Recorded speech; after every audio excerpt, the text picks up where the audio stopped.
lo que pasa en la mayoría de startups es que crecen hasta que un día, hasta que me vi un día a las 3 de la mañana pasando los pagos a mano y dije, oye, esto no tiene ningún sentido. Yo qué sé, no cobrar un duro al principio y quedarme sin pasta en el banco, entonces sufriendo por no llegar a fin de mes y tener que pedir pasta a mi hermano pequeño. Es que está todo muerto.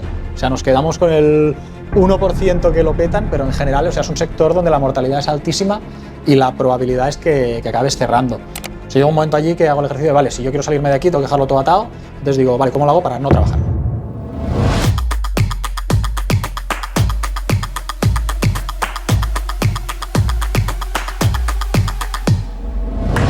Pues Alex, muchas gracias por unirte a estas entrevistas. Alex Espel, CEO de Imprisa, ¿correcto? Si te parece, como solemos arrancar entendiendo un poco el background, ¿no? La vida previa al mundo del emprendimiento. No del emprendimiento previo a Imprisa, sino a tus emprendimientos, que ahora veremos que hay más de uno. Yo estudié Ingeniería Química y Económicas y empecé a trabajar. El primer trabajo serio que tuve fue en la misma consultora que Alejandro en Madrid. Una consultora estas americanas, como McKinsey, que hacen proyectos así grandes y tal. Estuve ahí un par de años, aprendí mucho, pero vi que no era mi sitio y de ahí la verdad es que ya pasé a emprender. Pues salto directo a emprendimiento.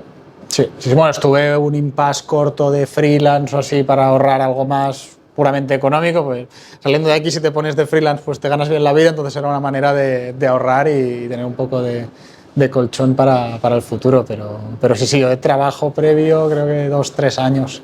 Sí que es verdad que en perspectiva yo creo que es algo que es bueno trabajar en otro sitio antes de emprender, o sea, se idealiza mucho lo de un chaval de 20 años que de golpe, y al final yo creo que haber trabajado en un sitio, haber aprendido de gente y tal, al menos a mí me sumó y creo que estar incluso 4 o 5 años. De hecho, las estadísticas te dicen que el mejor momento es a partir de los 40.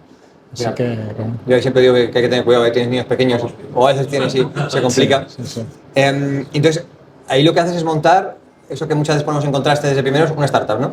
Sí, yo monté la startup más en el mundillo tech, una app de servicios de limpieza que se llama Clean2, y entré un poco en la rueda de rondas de financiación, business angels, venture capital, etc. La verdad iba a ser un poco por varias etapas hasta que la empresa se quedó así un poco más estancada 4 o 5 años más tarde. Y ¿La bueno, montaste solo? Sí, la monté yo solo y fueron entrando socios. Estas empresas, pues tú empiezas, pero haces una ronda de inversión, levantas capital, les das una parte de la empresa, sigues creciendo, te quedas sin dinero, haces otra ronda de inversión y es un poco la carrera del hámster, donde a veces no buscas clientes, sino que buscas que te dé gente dinero, pero para darle un trozo de la empresa, no para darle... Y bueno, es una rueda. ¿Cuánto tiempo fue aquello? Bueno, la empresa sigue viva, sigue funcionando. Yo me salí del día a día hace un par de años. Y fue desde 2014 hasta 2021-22. ¿Y ahí qué aprendizajes, si miras para atrás en la fase startup, cosas que habrías hecho un poco distintas? A ver, claro, ahora es trampa porque ya sabes cómo ha terminado, ¿no? Pero plantearte bien qué carrera quieres correr. O sea, yo en perspectiva siempre digo que mi LinkedIn de 2014-2015, todas las startups están muertas. O sea, idealizamos mucho el mundo startup. Ahí estaba tomando un café con un amigo que lleva un fondo de inversión y decía, es que mi portfolio es que está todo muerto. O sea, nos quedamos con el 1% que lo petan, pero en general, o sea, es un sector donde la mortalidad es altísima y la probabilidad es que acabes cerrando. Entonces, ser consciente de esto y plantearte un poco qué carrera quieres correr, ¿no? El mundo Startup Venture Capital es un muy buen mundo si eres inversor, pero si eres emprendedor, pues tú eres uno de los 20 caballos que tienen, ¿no? Entonces, ahí tener claro dónde te metes. Luego también errores más típicos, pues empezar tirándomelo todo a la espalda, hacerlo todo yo, hasta que me vi un día a las 3 de la mañana pasando los pagos a mano y dije, oye, esto no tiene ningún sentido. Yo qué sé, no cobrar un duro al principio y quedarme pues sin pasta en el banco, entonces sufriendo por no llegar a fin de mes y tener que pedir pasta a mi hermano pequeño. En fin, cosas que con la perspectiva del tiempo tenía más cosas del día a día. Luego, pues bueno, fichar antes, aprender a delegar. Yo creo que es un momento de también, quizá por edad, aprendes mucho a bofetones. No es tan común emprender en el mundo startup solo, ¿no? Es decir, es muy habitual el empezar 2 o 3, ¿no? Hay de todo, ¿eh? Se da como mucho bombo al equipo de un técnico tal, pero luego te pones a rascar y la mayoría de gente que emprende con alguien es porque era o su colega en el trabajo o su colega en el cole o algo así. Hay de todo. También hay matrimonios, sí que te vas a hablar con un fondo y te dice, no, quiero un perfil que uno sea el CEO, otro el de ventas y otro el CTO, y este es el equipo perfecto. Luego ves equipos así que acaban a patadas, los echan y ponen a lo que llaman a un CEO profesional. Pero hay de todo. Lo tuyo fue una startup que acabó en pyme. Correcto. Sí, yo siempre digo que se ha acabado como una buena pyme y ahí sigue. ¿Cómo es ese camino de...? Pues tenéis inversores Sí. que esperan que seas un unicornio. un unicornio, ¿no? ¿Cómo es ese camino en el que le dices, oye, que no va de unicornio? Que... A ver, lo vas viendo. Al final tú... Lo que pasa en la mayoría de startups es que crecen hasta que un día pues ya no, todo al final para acceder a la siguiente ronda tienes que ir haciendo un por 3 anualmente y esto es, pues sí, en años y facturas de 100 a 300, bien, de 300 a 1 millón, bueno, de 1 millón a 3, ok, de 3 a 9, de 9 a 30 ya es así, entonces allí va cayendo gente.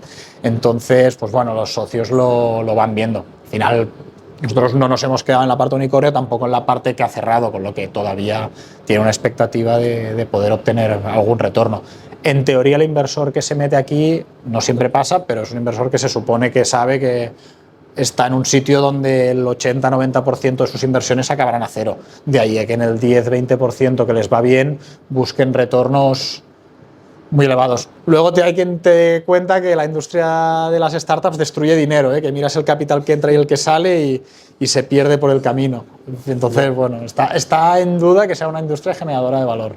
Y la conversación con esos fondos, porque entiendo que hay gente que puso dinero y de repente dijo, no, esto no está creciendo lo suficiente, con lo cual no pongo más dinero. Correcto. Y tú justo coincide con un momento en el que ya empieza a haber caja positiva. Correcto. Yo ahí tuve suerte, al final la empresa no crecía, pero también estaba en un punto de más o menos EBITDA positivo, con lo que dejó de requerir financiación externa. Tiene deuda, etcétera, con el COVID se hicieron ICOs para aguantar el pulmón, pero no había esa necesidad de más fondos detrás. Si la hubiera habido, pues hubiera acabado cerrando. ¿Y te empujaban a seguir creciendo aunque no tuviese sentido o los inversores? No, los fondos, a ver, depende del fondo que tengas. Yo tuve detrás a grupos pequeños y luego como fondo grande estaba Seaya y Media Digital Ventures.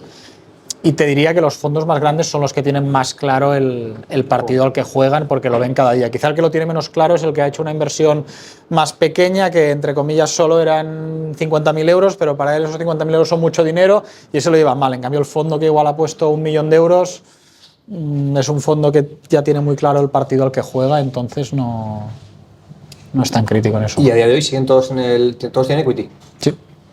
Hoy no ha habido un evento de liquidez ni que se venda ni que haya salidas, así que siguen allí. Sí, bueno. Entonces, en un momento dado tú dices, mira, esto no va a seguir creciendo, es rentable, me voy a salir, que estoy hasta el gorro de esto, ¿no? Yo llegué a un momento post-COVID que ya la empresa, bueno, con COVID tenemos un bache, un drama, bueno, en fin, como habréis tenido muchos, pero bueno, salimos de COVID, nos fusionamos / compramos a un competidor, esto nos deja una empresa con EBITDA positivo, funciona y la empresa cada vez se va volviendo más estable. Yo trabajo menos, digo, coño, cuando estoy más tranquilo es cuando la empresa va mejor y encima tengo más tiempo y también estoy en un punto de madurez profesional que ya el día a día pues no me atrae. Yo he cumplido mi ciclo aquí, tampoco veo una proyección mía que pueda hacer nada más aquí, la empresa está más o menos estancada y ya está. Entonces cuando me empiezo a plantear oye, ¿qué quiero hacer ahora con mi vida, ¿no? Si termino mi etapa aquí, ¿qué quiero hacer? Y decías, buscar a alguien que tome un poco el liderazgo. Bueno, se queda la que era y es mi mano derecha, pues que ya le fui pasando. O sea, llega un momento allí que hago el ejercicio de, vale, si yo quiero salirme de aquí, tengo que dejarlo todo atado. Entonces digo, vale, ¿cómo lo hago para no trabajar? O sea, mi objetivo aquí es ver si esta empresa funciona, si entonces me empiezo a quitar cosas, desde cosas más grandes hasta pues dejar de hacer las transferencias del banco, todo. O sea, de cualquier cosa que hago por la mañana, decir, es imprescindible que lo haga yo, verdaderamente no hay nadie más en el planeta y te das cuenta. De hecho, eso me sirvió mucho para aprender a delegar a niveles extremos. Y esto, bueno, ahora en el futuro creo que me ha ayudado también a ir muy rápido en el sentido de rodearte de gente que tire y salirte de en medio. Y bueno, pues llega un punto donde veo, oye, que yo me puedo desenganchar, que la empreza seguirá y ya no me necesita. De hecho, diría que es 8 personas. 8. Entonces, una de los 8 se queda como manager, ¿no? Sí. Bueno, ya empezó a hacer las funciones, ya las llevaba haciendo. Y bueno, la verdad es que es muy chulo, cuando ves que las cosas funcionan sin ti es bastante mágico. ¿Y a día de hoy le dedicas tiempo?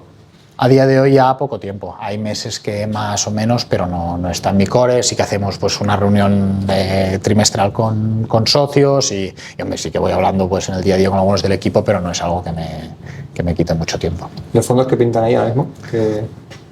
¿Aparecen o...? No, cero. Es totalmente pasivo. El fondo, o hay un evento de liquidez donde cobren, o hay un momento donde ellos cierran el fondo y tienen que buscar una salida. Pero bueno, por ese momento no ha llegado. Los fondos al final tienen horizontes de entre 7 y 15 años, con lo que, bueno... Y se va algo de dividendos al año y fuera. Sí, ya estamos empezando, bueno, con la caja que generas, la foto ahora es que tú puedes o dar dividendos o lo que seguramente hagamos, pues este será el primer año que verdaderamente en 2025, ir dando, recomprar y dar salida a los socios que quieran. Al final sí que es verdad que la mayoría invirtió aquí con una visión de salirse, pues yo tampoco quiero tenerlos secuestrados, o sea, a disgusto. Y si la empresa tiene un capital que pueda empezarles a dar salida, pues oye, es un mecanismo para puedan salir y cada uno cierra su ciclo. Y se queda ahí los que queramos, vaya. Muy guay, o sea que tenéis una pyme en automático. Correcto, sí. Ahora mismo sí, la verdad que bueno, en ese sentido, mira. Entonces, en ese momento dices, bueno, salgo de aquí, esto se queda funcionando, te tomas una mini parada, ¿no? ¿O no también? Sí, a ver, sí que los últimos meses como ya fueron más relajados, quieras que no, pues sea una parada donde ya trabajas, pues yo qué sé, 5 horas a la semana, con lo que no te tomas. Yo al final tuve un año y pico de transición que me fue muy bien, al menos si puedes, que no siempre se puede, pues suena muy romántico, pero a veces dices, salgo de una cosa, necesito vivir, no tengo pasta y te jodes, pero si puedes y tienes tiempo y algo de ahorros detrás, yo creo que tomarte un tiempo entre emprendimientos es clave. Yo incluso gente que conozco que se ha vendido la empresa y luego se han liado y han montado otra y tenían un montón de pasta detrás y todos te dicen, mi principal cagada ha sido que a veces entramos en la vorágine y no nos damos cuenta de que parar y, oye, tomarte un poco la vida con calma, no ir con el despertador corriendo cada día, no estar todo el día al teléfono, no tener que abrir el email, que es sano. Y si es unos meses, mejor. Acabas de convencer a alguno. No, pero en todos los casos. El otro día hablaba con uno que tuvo la desgracia que cerró la empresa y eso pasó en verano y me decía, oye, yo estoy terminando mi duelo. Y el tío, pues bueno, se ha tomado 5 o 6 meses más de calma, que se fue a una casa que tienen en el norte de Cataluña y dice, estaba allí con el perro, con mi mujer y pasa todos los días. Y dices, bueno, si te lo puedes montar es una suerte. Guay. ¿Y entonces qué piensas después de esa parada? Coges energía y Exacto. Se monta otra startup. No, yo lo que digo es, a mí me gusta el mundo de la empresa, me gusta emprender y yo me veo emprendiendo. A veces en coña digo que soy inempleable, no me veo trabajando, a ver, si no me queda otra lo haría, pero me gusta más tener mi empresa y hacer un poco lo que me da la gana. Creo que todo el mundo que acaba emprendiendo tiene un poco este gen de querer hacer lo que le da la gana, llámale libertad, llámale como quieras, pero bueno, un poco está ahí. Y entonces me planteo montar otra empresa, veo que estoy en un momento donde, oye, quizá podría tirar por montar algo más tecnológico, alguna ronda la levantaría seguro y podría tirar con esta inercia, pero me vuelvo a meter en la carrera de, oye, fondos, etcétera, que luego ves la pantalla final de esta carrera y es una empresa donde tú acabas con un 5% o con la empresa cerrada. Y dices, bueno, para ser un CEO con equity, pues no sé, ¿no? Y entonces me planteo, veo también que montar una empresa de cero, muchos lo habréis vivido, es extremadamente duro. Arrancar cuesta mucho, te pasas 2 o 3 años remando, no sabes muy bien a dónde, a ciegas allí por el mar a ver dónde llegas y digo, ostras, ¿cómo elimino riesgo, ¿no? Yo no necesito tener un unicornio que esté en bolsa, pero tampoco quiero encontrarme con una empresa que se vaya a cero, ¿no? Y al final siempre digo, oye, terminé la otra empresa y me encontré con 37 años, 2.000 euros en el banco y deudas. Que al final no unas mega deudas, pero al final le debía pasta a mi hermano y a mi mujer, pero coño, que es un lastre que llevas allí y cuando tengo amigos pues que han seguido en la consultoría con unos sueldazos del copón, que todos han comprado unos pisos muy chulos y dices, joder, ya no quiero verme con 50 años y sin un duro. Entonces aquí es donde entra la idea de, oye, si en lugar de montar una empresa de cero, compro una que funcione y me quito el riesgo este. Y tú ahí fuiste, si he entendido bien, buscaste un conjunto de personas que te apoyasen financieramente y te lanzaste tú. Es muy parecido a lo que hacen los search funds, ¿no? Correcto. Yo hice los search funds básicamente es un modelo donde tú le cuentas a gente que compras una empresa, te dan pasta para que la busques y cuando la encuentras dices, es esta. Si les gusta meten pasta y si no, no. Es un modelo que no me terminaba de encajar. Yo siempre hago la coña que en España los search funds, los inversores tienen un cártel, entonces o tomas sus condiciones, son un poco lentejas, o las tomas o las dejas.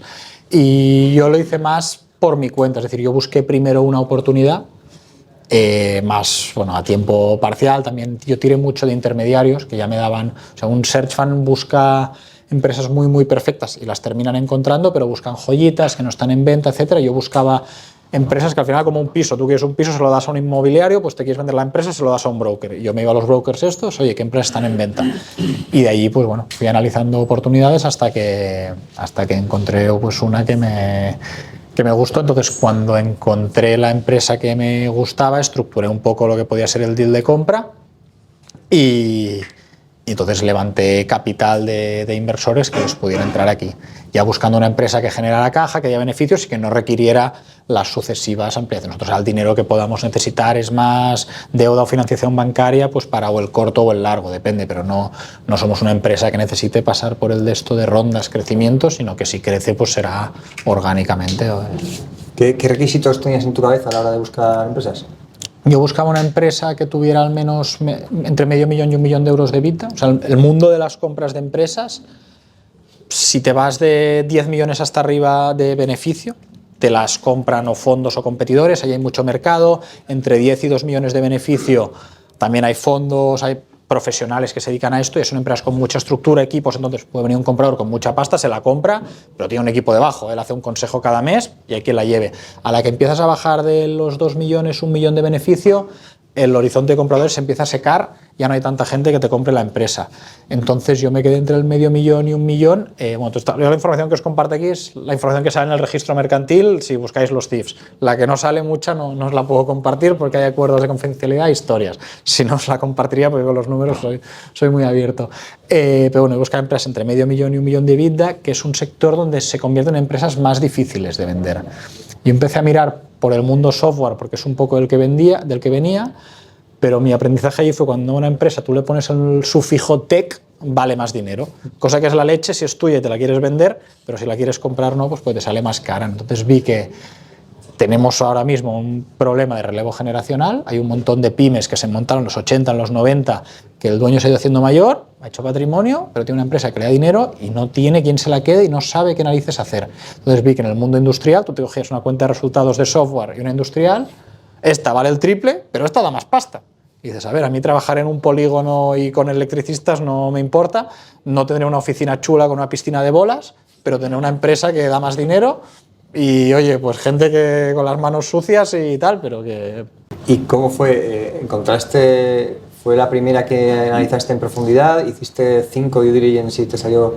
No, due diligence no llegué a hacer... O sea, aquí tú identificas una oportunidad, empiezas a hablar con ellos, pides un montón de datos, te los miras, haces reuniones, bla, bla, bla, y llega un momento en una compra de una empresa donde, digamos, ahí, si quieres, 2 hitos gordos, ¿no? Uno es el term sheet, letter of intent, LOI, acuerdo de intenciones, como le quieras llamar, que es como la primer contrato firmado cortito donde decimos, oye, tú y yo estamos de acuerdo más o menos en esto y en estos términos.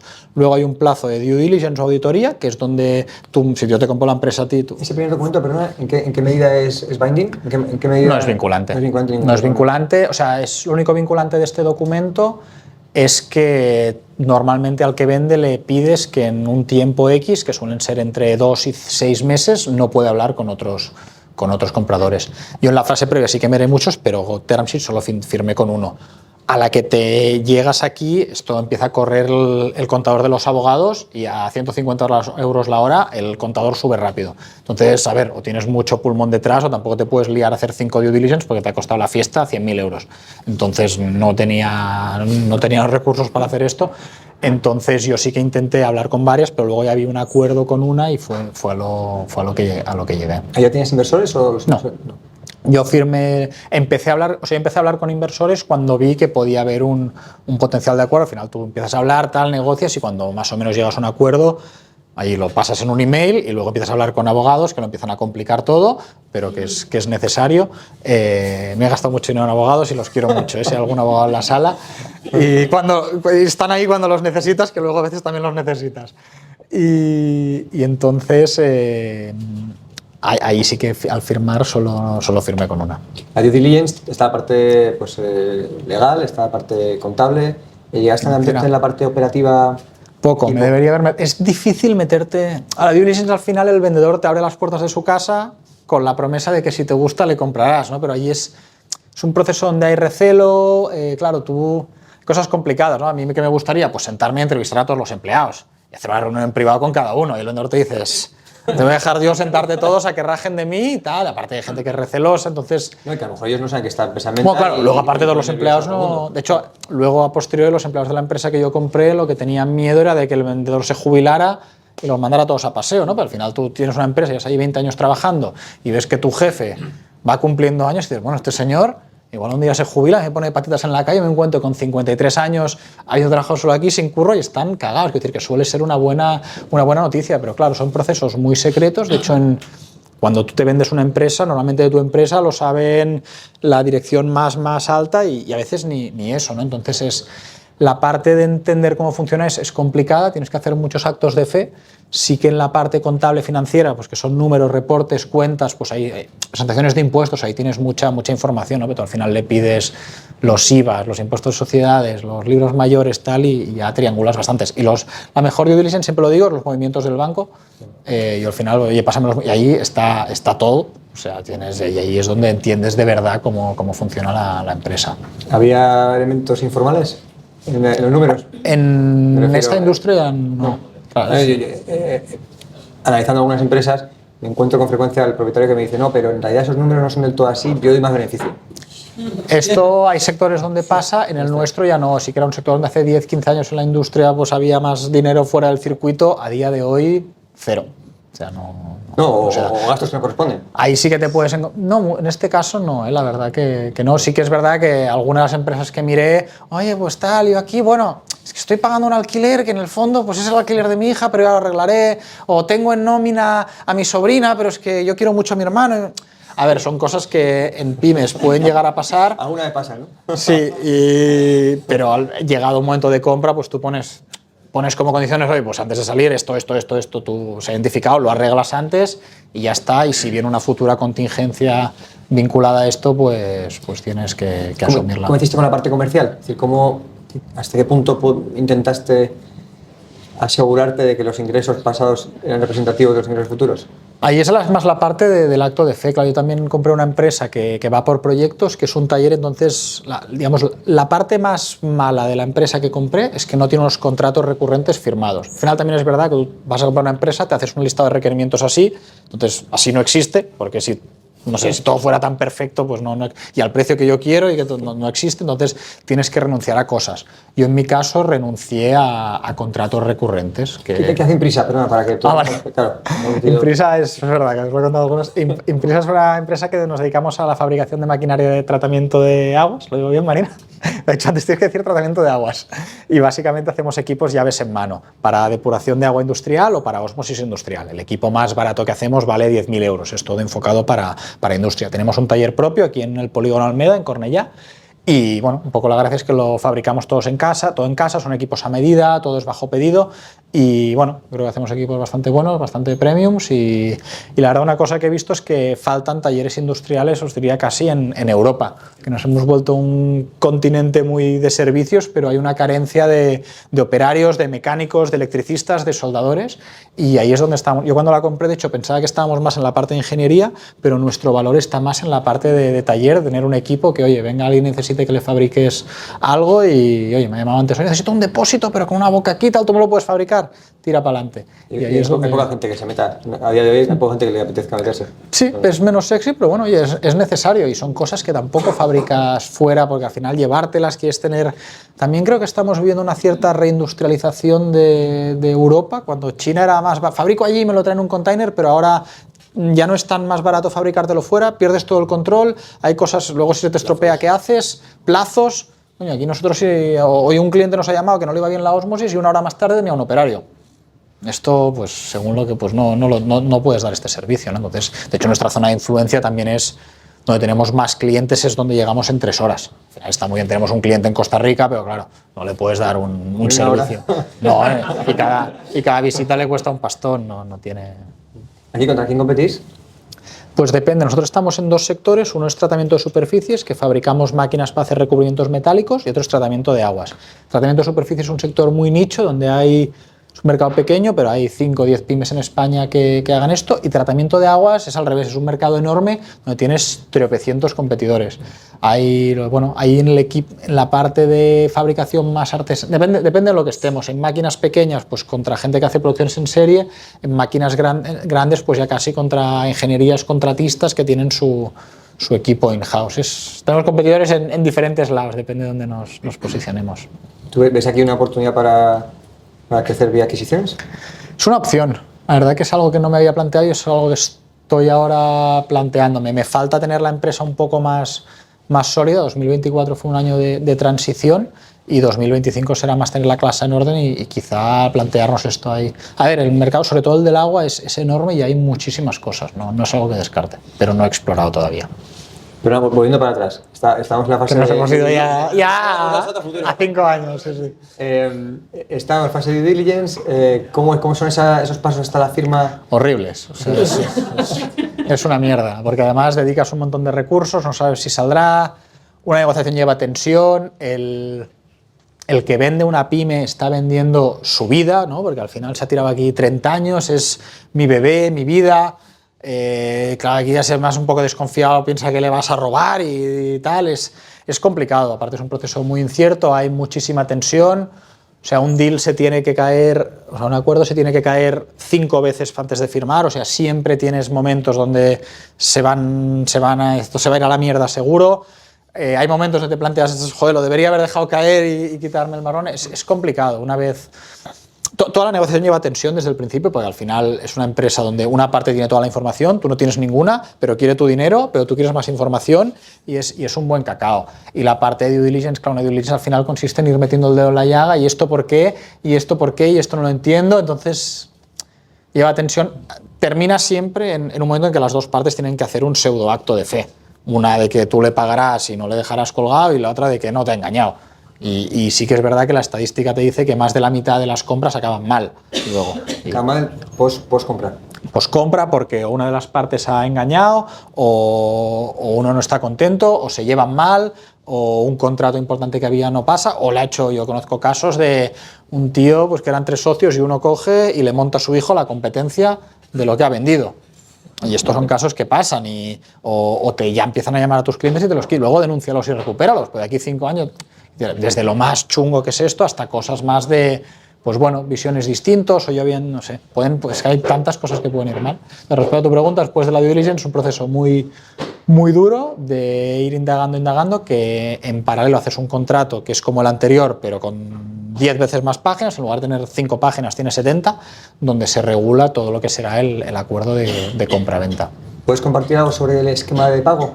Sí, nosotros de lo que le pagamos fue, no puedo entrar en números porque no me deja el contrato, pagamos un 50 y pico % se lo pagamos a la firma, el resto aplazado a 3 años en 3 pagos anuales, y de lo que le pagamos a la firma, la mitad te lo financia el banco y la mitad lo pones con socios. Comprar empresas, la verdad, a este tamaño, que las compras a múltiplos bajos, una cosa que también la gente a veces no sabe es que una empresa no es del todo correcto, pero si hablas con un financiero te tirará piedras a la cabeza, pero acá la gente acaba mirando son múltiplo de EBITDA, que el EBITDA son las ganancias antes de impuestos, amortizaciones, etcétera.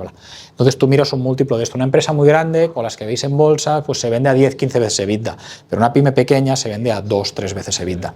Aquí también a veces en la fase previa también tienes el empresario de, bueno, pero es que yo he visto que Amazon cotiza, y, bueno, pero tú no eres Amazon. Entonces hay una parte de evangelización que a mí me va bien ir con intermediarios, porque hacen este trabajo con una empresa pequeña, pues puede valer 2, 3, 5 veces EBITDA si es la repera, ¿no? Esto está muy bien comprado. Sí, pero bueno, también seguramente yo fui el único comprador que se le presentó a ese vendedor. Eso seguro. Entonces, claro, también son empresas, yo hablaba con gente que quizá la tendrían, no sé, 2, 3 veces evita, y además pagas un 25%, ¿no? Sí, pero bueno, yo compro una empresa sin estructura, donde todo depende del dueño, sin recurrencia, es decir, todo esto baja. Para que esta empresa valga 5, que es lo que estoy intentando yo, pues es una empresa con estructura, con procesos, ahora hay un organigrama, hay equipos, hay un orden, hay una planificación, la empresa está auditada, tiene un reporting financiero. Claro, yo con todo lo que estoy montando, la empresa ya con los mismos números vale más, pero porque si yo la vendiera, el comprador que viene le puedes dar las llaves y tiene una estructura detrás. Entonces, ahí es donde está el múltiplo. ¿Cuánta gente tiene la empresa? Ahora somos 15 personas en taller y 7 en oficina. Y el foco ha sido por lo que nos estabas contando justo ahora, ¿no? El foco, lo contaba antes, fue como hacer una lasaña donde fue ir poniendo capas de orden. O sea, llegas allí, claro, yo llego allí y hay cosas muy básicas que no existían, ¿no? Que yo cuando me quejo a mi mujer de es que no tiene tal, dice, bueno, lo hubieras comprado más cara. Digo, coño, pues es verdad. Al final, si la empresa tuviera todo lo que yo quisiera, la empresa sería más cara. Pero es que es verdad, por eso una empresa grande vale más. No porque sean más guapos ni tal, es porque es una empresa con 10 millones de beneficio, quiere decir que en finanzas hay 15 tíos. Y se pueden atropellar a 3 y la empresa sigue funcionando. Una empresa con 300.000 euros de beneficio... Para la hazaña, ¿no? ¿Eh? Para la hazaña. Exacto, es que si el contable se pilla una baja, la empresa explota. Yo llamaba a un cliente hoy que nos debe 15.000 euros y el tío, perdona, no te he pagado, es que se ha ido de baja la de contabilidad y no sé qué ficheros hay mandados, perdónate. Pero claro, el tío tiene una... Y, bueno, seguro que muchos lo viviréis, ¿no? Que es poco, tú lo creo que lo has puesto algún día. ¿Qué pasa si el lunes desaparecéis de la oficina? ¿No? ¿Cuántos días aguanta la empresa sin vosotros? ¿No? Pues eso es la métrica. Entonces, bueno, de ahí viene. Me he ido por las ramas y no me acuerdo qué has dicho. No estaba el foco. La lasaña. La lasaña. Entonces, claro, yo llego allí, no hay todo esto y es por dónde empiezo. Yo los primeros meses doy por muerta la parte comercial. No tengo tiempo para hacer ofertas. Entonces, cuando un cliente pide algo, le tengo que decir, muy a mi pesar, lo siento, no te haré caso. Te escribo de aquí 3 meses. Pero porque tengo, que a mí me duele en el alma, pero es que tengo detrás un taller que no funciona. Entonces, coger pedidos para no entregarlos y tener un cliente enfadado que encima no me paga, es un puto show. Entonces, digo, vale, ¿qué es lo básico? Pues tener unos operarios que funcionen. Vale. Sí que es verdad que una cosa que teníamos es que, oye, se había vendido producción y tal, y teníamos, pues, oye, ¿cómo entregamos esto sin morir? Ahora cuando se cae alguien yo ni me entero. O sea, yo entiendo que ya es el encargado, pone la oferta, sabe dónde hay que ficharlo, sabemos la entrevista y ya no la cagamos fichando. De los primeros 10 que fiché, 5 estaban despedidos a los 3 meses. O por su culpa, o por la mía, o porque uno no se presenta. En fin, también es un sector que a veces el personal puede ser complicado. Y bueno, la primera capa fue esto, la segunda que hubiera un poco de orden, la tercera que funcione compras, la cuarta y una de las últimas fue pues fichar al primer comercial, que no, la empresa nunca había tenido comercial, de hecho. Todo lo que entraba, pues bueno, mandaban un mail y esto era una empresa que iba así, un año muy bueno, uno muy malo, uno muy bueno, porque el dueño anterior pues cogía un proyecto, trabajaba muchísimo, fichaba gente, se acababa, como no había sembrado antes, los empezaba a despedir todos, tal, la mitad se habían ido por el camino porque no tenía unas maneras de trabajo un poco old school, digamos, y volvía a empezar y bueno, pues le fue muy bien financieramente, pero con unas malas prácticas de gestión. Hay que tener narices para meterse ahí, ¿eh? Sí, no, visto en perspectiva, la verdad, pensé, no sé si lo volvería a hacer tan heavy, ¿eh? Porque una empresa con tanta dependencia del dueño te la juegas. ¿Tú sabías algo del tratamiento de aguas?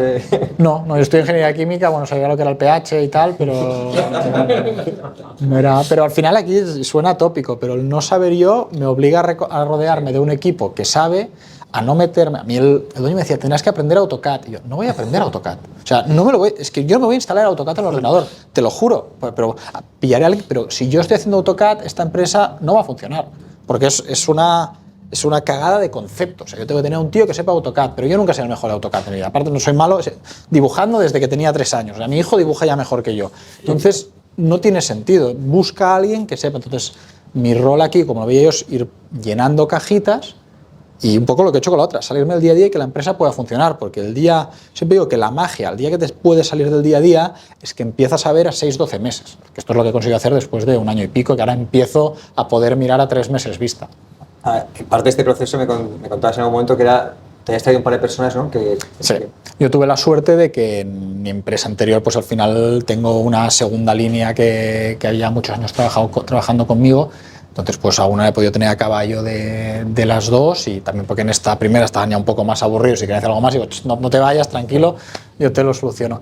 Sí que es verdad que el tener gente con la que hayas trabajado es brutal, porque yo tuve la suerte que lo enchufas y al tercer día, o sea, no hay formación, o sea, llevamos trabajando juntos 8 años, o sea, no hay toda una parte cuando empiezas a trabajar con alguien que ya no... De hecho, si volviera a comprar otra empresa de ese tamaño, intentaría ir un poco más arriba y entrar con un equipo de paracaidistas que entres 3 o 4 personas y creo que una pyme la puedes tener controlada en unos meses. O sea, que en un par de años me parece que... No sé, ya veremos.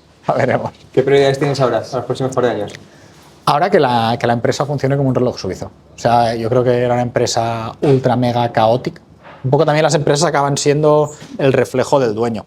todas, lo habréis visto en las vuestras, acaba siendo porque eres como eres y la cultura del que manda pues va hacia abajo. La propiedad anterior pues tiene una manera de trabajar más caótica, sobre la marcha, es estructurada. Yo soy muy estructurado, organizado y creo que no tienen que haber sorpresas y creo que todo negocio puede terminar siendo previsible. Entonces mi objetivo es que esta empresa funcione como un reloj suizo. Vamos, a día de hoy tenemos una planificación a 1 o 2 meses vista y yo cuando entré se me dijo que era imposible planificar al día siguiente. Y bueno, la prueba es que a día de hoy tenemos una reunión de planning cada jueves donde, oye, hay un planning que se cumple. Entonces mi prioridad es que termine el año funcionando como un reloj suizo y me falta que la parte comercial también sea previsible. A ver, el primer comercial entró en julio y empezó a usar el CRM en octubre. Al final llevamos 3 meses, pero yo creo que de aquí 6-12 meses la parte comercial también la tendremos ordenada. ¿Y luego a crecer todo posible o a expandirte geográficamente? O... Yo creo que sobre todo en el mercado de aguas hay mucho potencial. Cuando os decía lo de empezar a mirar... Oye, al final mis primeros meses era gestionar la semana. O sea, luego el fin de mes y luego pues, al final si la casa está en llamas y tal, yo me voy a preocupar de aquí 3 meses si tengo un incendio ahora, ¿no? Hay que arreglar lo que tenemos. Ahora, cuando puedo empezar a mirar lejos, pues puedo empezar a pensar un poco más a largo, ¿no? ¿Y quién quiero que sean mis clientes?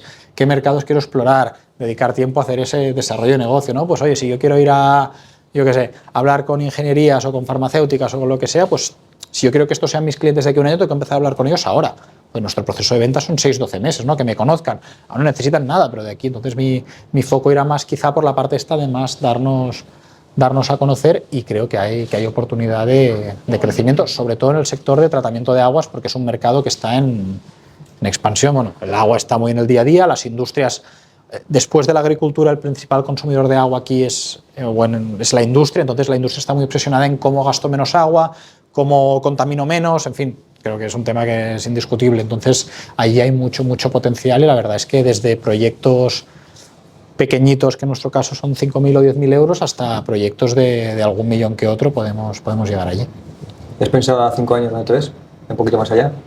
La verdad que todavía no, ahora veo a 6 meses, a final de año me lo preguntas y lo vemos. Yo creo que es una empresa con muchas oportunidades, puede crecer, puede integrarse en un grupo más grande. O sea, en el año que llevamos ya hemos tenido 2 acercamientos de grupos más grandes que querrían comprar una empresa como la nuestra. Sí. Ahí depende. Obviamente hay unos socios que pueden esperar un retorno financiero. También hay un tipo de proyectos que, al final, si tú eres una empresa que factura 5 millones, pues coger un proyecto de 5 suena muy sexy, pero es súper peligroso. Nosotros, al final, nuestra facturación está allí, 4 o 5 millones, proyecto de más de 1,5 millones, empieza a ser una línea peligrosa, porque si, tú lo sabes seguro, pero otros también lo sabréis, si va muy bien todo es fantástico, pero si va mal, te puede hundir la empresa y da igual lo que hayas hecho, o salir endeudado hasta las cejas. Entonces, bueno, no sé, por ahora hay mucha opcionalidad y la queremos mantener. O sea, para mí mi foco es que la empresa funcione, que dé dinero y que vaya creciendo. Si esto se da, el resto de cosas las podré escoger. Así que, bueno. Muy guay. Yo me he quedado actualmente sin preguntas. Si te parece, además, la cantidad de información que has compartido, muy guay. Muchísimas gracias por estar con nosotros. Si te parece, preguntamos si hay preguntas por parte del público.